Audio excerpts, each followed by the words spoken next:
Mesdames, Messieurs, bonjour et bienvenue sur ma page une fois de plus. Je suis le docteur Faustin Roger Tapa de Health Horizon International. Je reviens ce matin par rapport à la question d'un de nos followers qui demande si on doit donner de l'eau à l'enfant avant 6 mois. Vous avez certainement été au courant des slogans qui prétendent ne pas donner de l'eau à l'enfant avant 6 mois, que le lait maternel est suffisant pour hydrater l'enfant. Et souvent dans les consultations prénatales, c'est facile de voir la sage-femme qui recommande aux mamans de ne pas donner de l'eau aux enfants avant l'âge de 6 mois.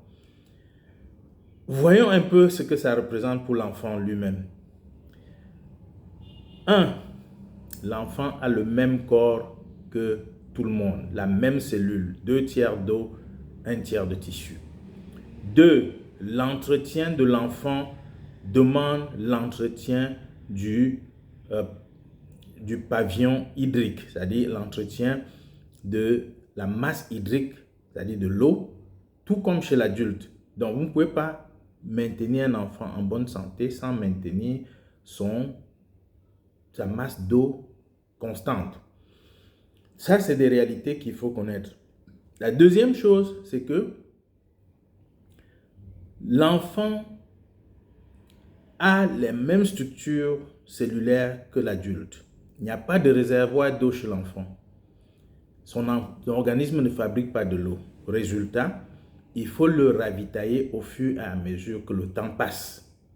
Donc, il faut donner de l'eau à l'enfant d'une manière ou d'une autre. La controverse ici, c'est qu'on vous dit de ne compter que sur le lait maternel pour donner. Ce n'est pas possible sur le plan pratique. Je vous explique pourquoi. 1. Il faut que l'enfant tète à la demande.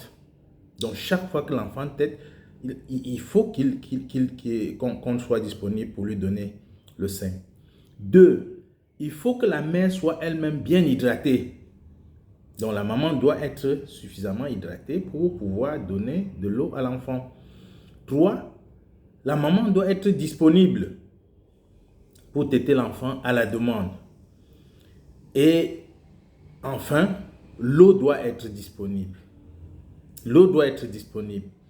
Voilà 4 petites conditions qui vous montrent que sur le plan pratique, ça devient très difficile pour l'enfant de compter sur le lait maternel seulement pour s'hydrater.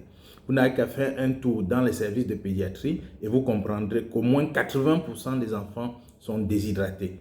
Ça, ce n'est pas une erreur, c'est une pratique qui consiste à dire qu'il faut éviter de donner de l'eau aux enfants. Que faut-il donc faire en réalité? Il faut donner de l'eau aux enfants. Il faut donner de l'eau aux enfants avant 6 mois.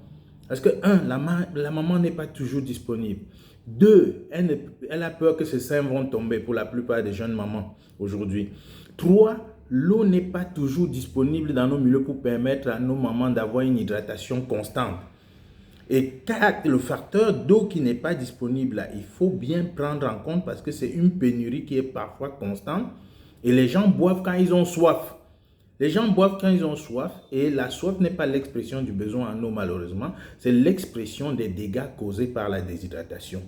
Donc, à retenir ici, il faut donner de l'eau aux enfants avant 6 mois. Vous évitez beaucoup de choses à ces enfants et vous évitez également à la mère beaucoup de stress.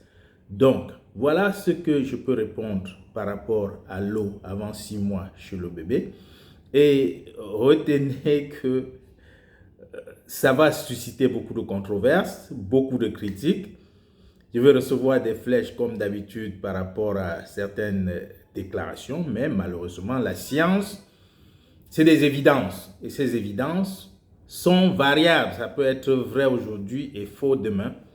Et je vous invite à réfléchir sur le sujet parce que c'est vital et ça parle de ce que vous avez plus cher, c'est-à-dire vos enfants. Je suis le docteur Faustin Roger Tapa de Health Horizon International une fois de plus. Je vous souhaite une excellente journée et je vous reviens très bientôt. Je réponds au 6 97 14 69 00. Merci et à bientôt.